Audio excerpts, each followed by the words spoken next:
నీకు పాస్పోర్ట్ లేదన్నావు కదా, మనం అదర్ కంట్రీస్కి వెళ్ళాలంటే పాస్పోర్ట్, వీసా అవన్నీ అవసరం. అందుకే నువ్వు సంతకం చేస్తే అవన్నీ ప్రాసెస్ చేసి పెడతాను. అలాగే సార్.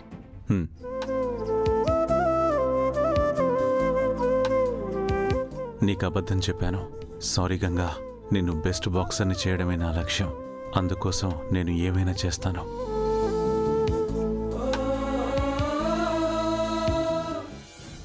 సడన్ గా శకుంతల ఆంటీకి ఏమైనా పిచ్చి పట్టిందా? అసలు వాళ్ళని హనీమూన్ కి ఎందుకు పంపించాలనుకుంటుంది? ఎవరికి తెలుసు? ఆల్ ఆఫ్ ఎ సడన్ హడావిడిగా డిసైడ్ చేసింది. పైగా నన్నే టికెట్స్ కూడా బుక్ చేయమని చెప్పింది. ఇంతలా ఆలోచించడం అనవసరం బ్రో. అత్తయ్య గారు ఆ గంగని కోడలుగా యాక్సెప్ట్ చేసేసినట్టే. మనం ఇంకా గంగని గెంటేయాలని లేనిపోని ప్లాన్లు వేసి వేస్ట్ ఇదంతా. నేనైతే రుద్ర దీనికి అస్సలు ఒప్పుకోడనే అనుకున్నాను. ఇప్పటికీ అత్తయ్య గారి మాట కాదనలేక సరే అన్నాడు. రుద్రకైతే ఇంట్రెస్ట్ లేదు.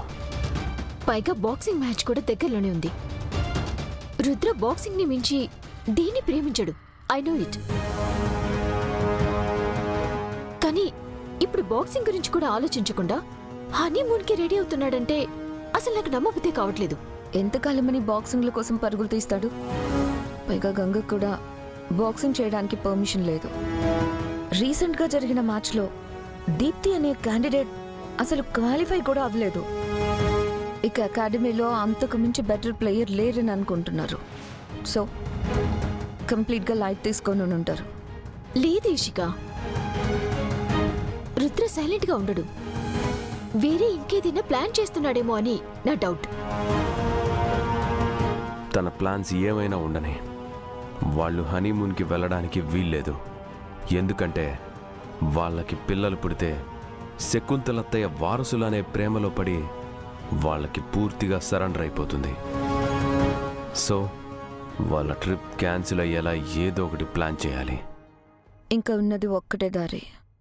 ఏంటది?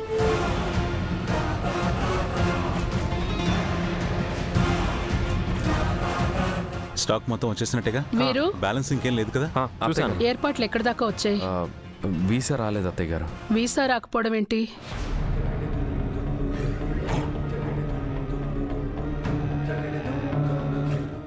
గంగ పాస్పోర్ట్ అయితే రికమెండేషన్ మీద చేయించాం, కానీ వీసా రావడమే కష్టమైంది. కొంచెం టైం పడుతుంది అంటున్నారు అత్తయ్య గారు. వీళ్ళని ఇక్కడే ఉండనిస్తే మళ్ళీ బాక్సింగ్ అంటారు. ఇక్కడి నుంచి కొన్ని రోజులు దూరంగా పంపించేయాలి. పర్లేదులే, వీసా వచ్చిన తర్వాత బయలుదేరతారు. ఏం అక్కర్లేదు. అదర్ కంట్రీస్కి వెళ్ళడానికి పర్మిషన్ ప్రాబ్లం, కానీ గోవాకి వెళ్ళడానికి ఏ ప్రాబ్లం ఉండదు కదా. వెంటనే బయలుదేరి గోవాకి వెళ్ళండి.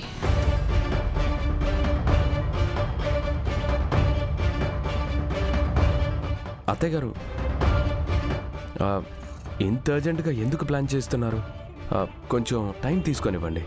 ఏదైనా అనుకున్న వెంటనే జరిగిపోవాలి వీరు. అదే మంచిది. ఒకసారి పోస్ట్ పోన్ అయితే ఇంకది పోస్ట్ పోన్ అవుతూనే ఉంటుంది. అందుకే వెంటనే బయలుదేరమంటున్నాను.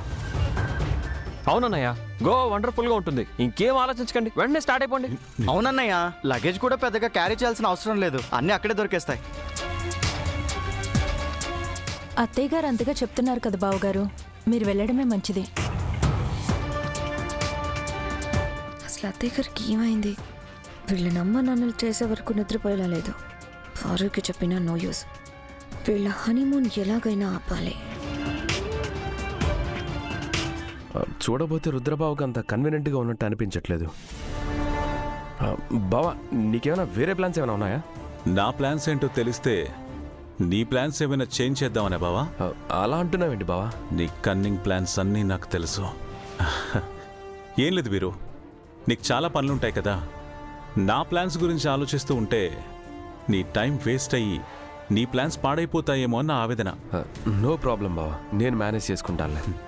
నువ్వు అన్ని విషయాలు చాలా బాగా మేనేజ్ చేస్తావని నాకు తెలుసు వీరు.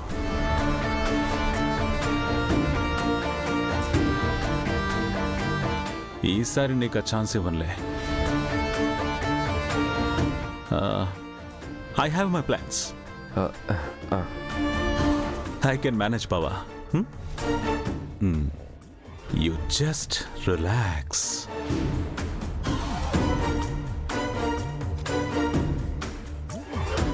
ఎప్పుడు లేని రుద్ర ఇంత సర్కాస్టిక్గా మాట్లాడుతున్నాడేంటి? ఏం ప్లాన్ చేశాడు? వీసా రాలేదు, పాస్పోర్ట్ ఇష్యూ అంటే ప్రోగ్రామ్ క్యాన్సిల్ చేస్తుందిలే అనుకుంటే గోవాకి వెళ్ళమని ఫైనల్ చేసింది. అది కూడా కొంపలు మునిగిపోయినట్టు ఇప్పటికిప్పుడే ప్రయాణం చేసేస్తుంది. అత్తయ్యకి పిచ్చి పట్టింది, నో డౌట్. ఇప్పుడు వాళ్ళని ఎలా ఆపాలో ఏం చెయ్యాలో ఏమీ అర్థం కావట్లేదు.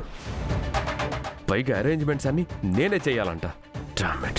నువ్వు టెన్షన్ పడకు బ్రో, నేను ఏదో ఒకటి ఆలోచిస్తాను. నువ్వు వెళ్ళి ఆ అరేంజ్మెంట్స్ ఏవో చేయిస్తున్నట్టు బిల్డప్ ఇవ్వు. ఎలాగోలాగా ఈ ప్రోగ్రామ్ అయితే క్యాన్సిల్ చేద్దాం. నేనున్నాను కదా, ఏదో ఒకటి ప్లాన్ చేస్తాను. గో.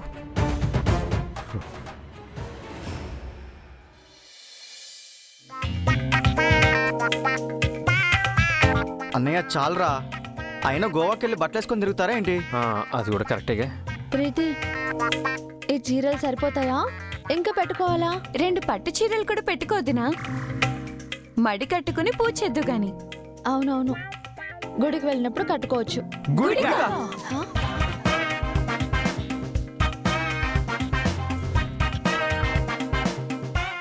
అలా అరిచారేంటి? గోవాలో గుళ్ళుండవా? ఉంటుంది. వెళ్ళి ప్రసాదాలు తిని భజనలు చేసుకో. పాపం, తనకి తెలియదు కదా. గంగా, అక్కడ మోడర్న్ డ్రెస్లే దొరుకుతాయి, అవే వేసుకోవచ్చు. శారీస్ తక్కువగా తీసుకెళ్ళు. అయ్యో, మోడర్న్ డ్రెస్లు నాకు అలవాట్లేదక్కా. లేకపోయినా అలవాటు చేసుకో. అసలు అక్కడ ఎలా ఉంటుందో తెలుసా?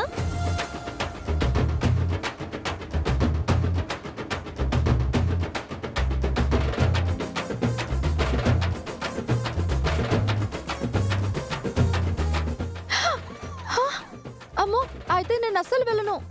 అయితే ఉండు, పారుక్ కాల్ చేసి లగేజ్ ప్యాక్ చేసుకోమని చెప్తా. ఎందుకు? అన్నయ్యతో పాటు హనీమూన్కి వెళ్ళడానికి. వంశీ, మరి నువ్వు వెళ్ళనంటే ఎవరు వెళ్తారు? గంగా, అక్కడ చాలా సరదాగా ఉంటుంది. భార్య భర్తలన్నాక కాస్త లోన్లీ టైం స్పెండ్ చేయాలి.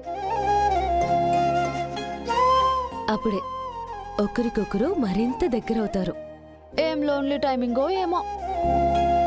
అక్కడికి వెళ్ళాక కూడా రన్నింగు, ఎక్సర్సైజు, బాక్సింగు చేయిస్తారేమో నా మొగుడు.